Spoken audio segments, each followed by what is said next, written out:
आप सभी को जय भोले की। आज हम एक नया प्रसंग सुनेंगे। भारत एक धर्म प्राण देश है।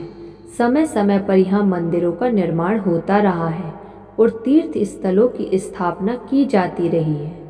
आदि गुरु ने भारत की चारों दिशाओं में 4 तीर्थों की स्थापना की।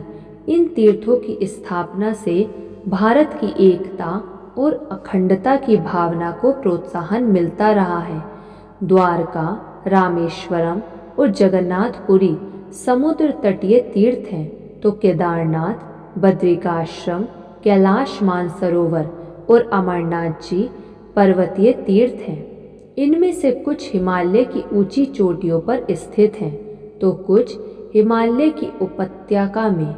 इन तीर्थों की यात्रा कठिन और समय साध्य व श्रम साध्य है, किंतु जिनके मन में अगाध श्रद्धा और आस्था है, उनके लिए कुछ भी कठिन, दुर्गम और कष्टकर नहीं है। अमरनाथ जी की तीर्थ यात्रा भी कठिन, दुर्गम और कष्ट साध्य है।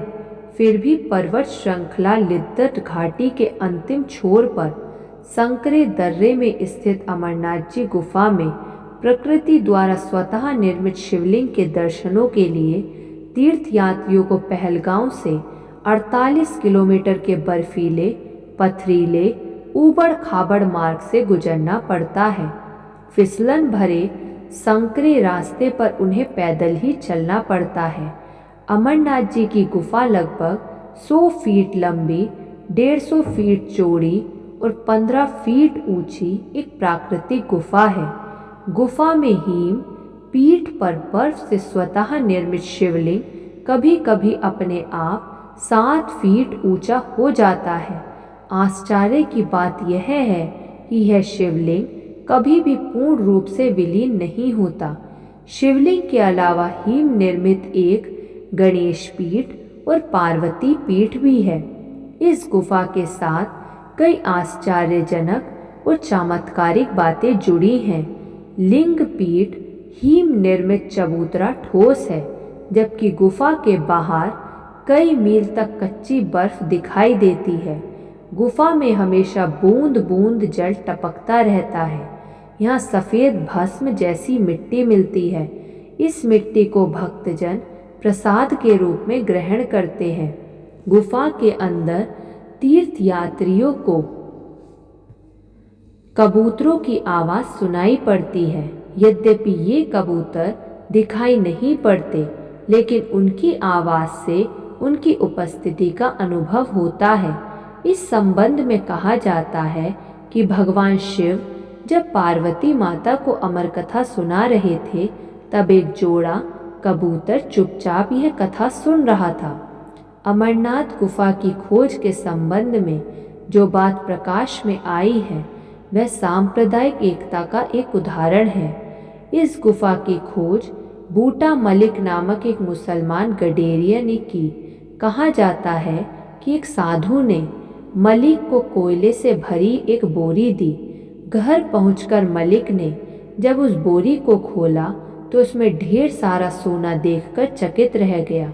वह उस साधु की खोज में निकला, लेकिन वह साधु नहीं मिला। जिस जगह साधु मिला, उस जगह उसने एक गुफा देखी। उस गुफा के अंदर वह चला गया और वहाँ शिवलिंग के दर्शन किए। आज भी जो चढ़ावा या दान यहाँ एकत्र होता है, उसका एक हिस्सा मलिक के वारिसों को मिलता है और शेष प्रबंध समिति ट्रस्ट को। अमरनाथ गुफा के साथ एक पौराणिक कथा जुड़ी हुई है। कहा जाता है कि एक बार माता पार्वती जी ने भगवान शिव से तंत्र मंत्र यंत्र के बिना ही मुक्ति प्राप्ति का उपाय जानना चाहा।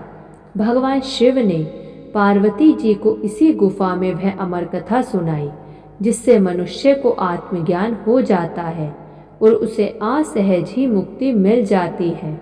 व्यास पूर्णिमा या गुरु पूर्णिमा के दिन यह कथा आरंभ हुई और 1 महीने बाद श्रावण पूर्णिमा के दिन समाप्त हुई।